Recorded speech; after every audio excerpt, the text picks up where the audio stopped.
This was written today on the Telegraph news website regarding the proposed Eurobond that was created to help rescue financially ailing EU nations. It reads as, there will be no Eurobond, no increases in the EU $440 billion rescue fund, and no mass purchases of Spanish and Italian bonds by the ECB. Nothing. The system is politically and constitutionally paralyzed. Spain and Portugal will be left nakedly exposed before their funding crunch in January.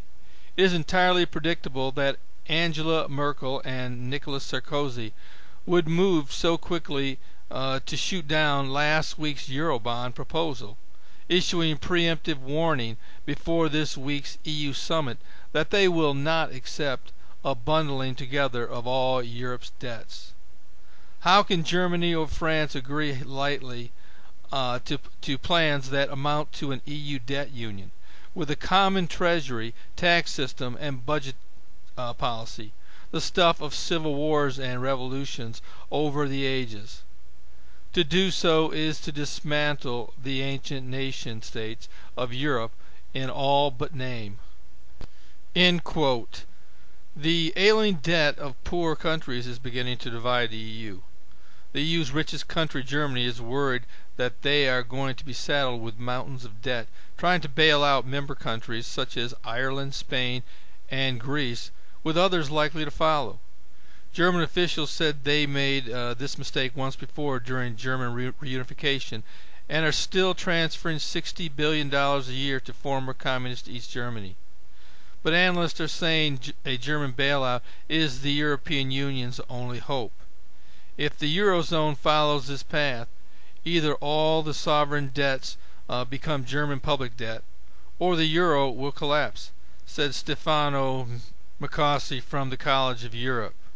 For years, the European financial experts supported a core EU where stable countries would advance to EU membership in a first phase, while other countries would enter when they met the criteria of the Constitution in a second phase. That option was overruled, and the Lisbon Treaty went into force in December of 2009 with all 27 member states.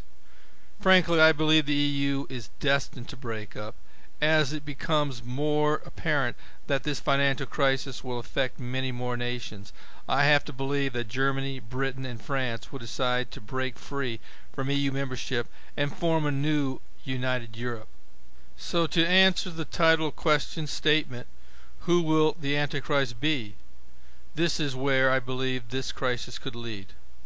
First off, if you have been a reader of my website for very long, you know that I don't believe the Antichrist will be revealed until after the rapture of the church.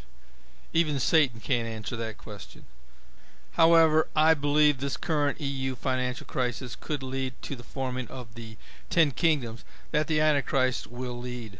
I lean toward the Antichrist being chosen out of these countries to lead this new block of nations. Whether his appointment will be immediate or years down the road is unknown. Of course, I do not know the future, but the Bible does state that the Antichrist will rise up out of the region known as the New Roman Empire. Most prophecy Bible scholars believe that to be today's European Union.